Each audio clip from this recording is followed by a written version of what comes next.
மெய் காட்டிட்ட படலம் இறைவான சொக்கநாதர் தனது அடியவரான சுந்தர சாமந்தனுக்காக சேனை வீரராக வந்து படை பலத்தைக் காட்டியதை விளக்கிக் கூறுகிறது. சுந்தர சாமந்தனின் சிவத்தொண்டு. சொக்கநாதர் சிவகணங்களோடு பெரும் சேனைகளாக உருவெடுத்து மதுரைக்கு வந்து சுந்தர சாமந்தனின் துயரைப் போக்கியது, குலபூடன பாண்டியன் உண்மையை அறிந்தது ஆகியவை இதில் விளக்கப்பட்டுள்ளன. மெய் காட்டிட்ட படலம் திருவிளையாடல் புராணத்தின் கூடல் காண்டத்தில் 30வது படலமாக அமைந்துள்ளது.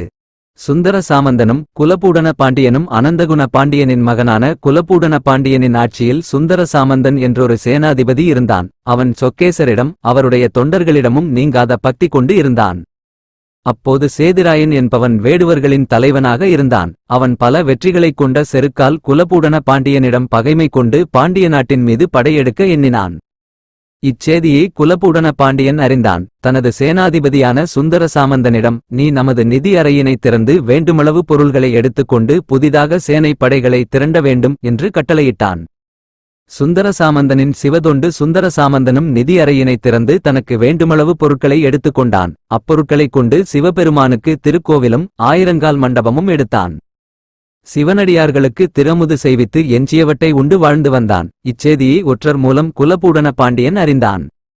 சிறிது காலம் கழித்து அரண்மனைக்கு திரும்பி புதிய சேனை படை வீரர்களை வரவழைக்க பொய் ஓலைகளை எழுதி அனுப்பினான். 6 மாத காலம் வரை எந்த படைவீரர்களும் பாண்டிய நாட்டுக்கு வரவில்லை.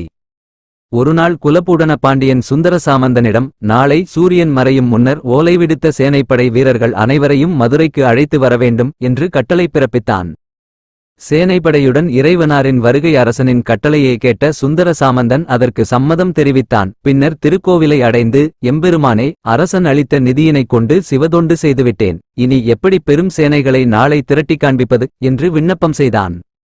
அதற்கு இறைவனார், நாளைக்கு சேனை வீரர்களோடு நாமும் வருவோம். நீ பாண்டியனின் அவைக்குச் சென்று என் வரவை எதிர்பார்ப்பாயாக என்று திருவாக்கு அருளினார்.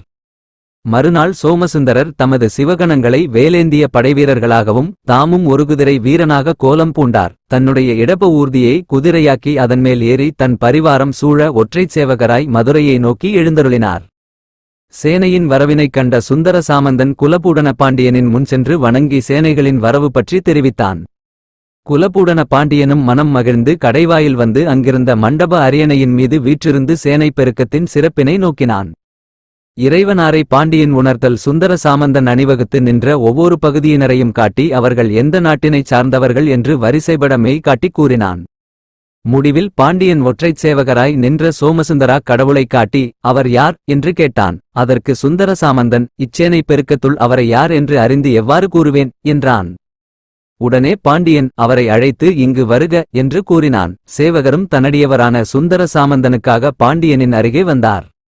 பாண்டியன் மகிழ்ந்து அவருக்கு நவமணிகளையும் பொன்னாடைகளையும் பரிசளித்தான். அதனை பெற்ற சோமசுந்தரர் தம் சேனை வெள்ளத்தில் புகுந்து மறைந்தார்.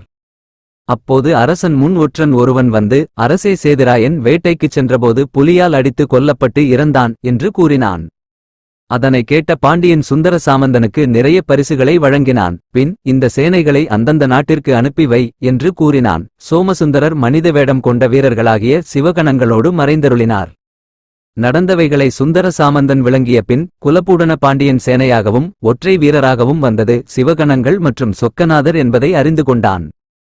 உடனே அவன் சுந்தர சாமந்தனிடம், உனக்கு மதுரையில் வீற்றிருக்கும் சோமசுந்தரக் கடவுள் எளிதில் வந்து அருளினார் என்றால் எனக்கு அக்கடவுள் நீயே என்று கூறி அவனுக்கு பல சிறப்புகளை செய்தான். பின்னர் சிறிதும் மனக்கவலை ஏதுமின்றி மதுரையை ஆண்டு வந்தான். மெய் காட்டிட்ட படலம் கூறும் கருத்து, இறைவனார் தம் அடியவர்களுக்காக எந்த வேடத்திலும் வந்து அருள் புரிவார், அடியவர்களுக்காக எதனையும் ஏற்றுக்கொள்வார் என்பதே மெய் காட்டிட்ட படலம் கூறும் கருத்தாகும்.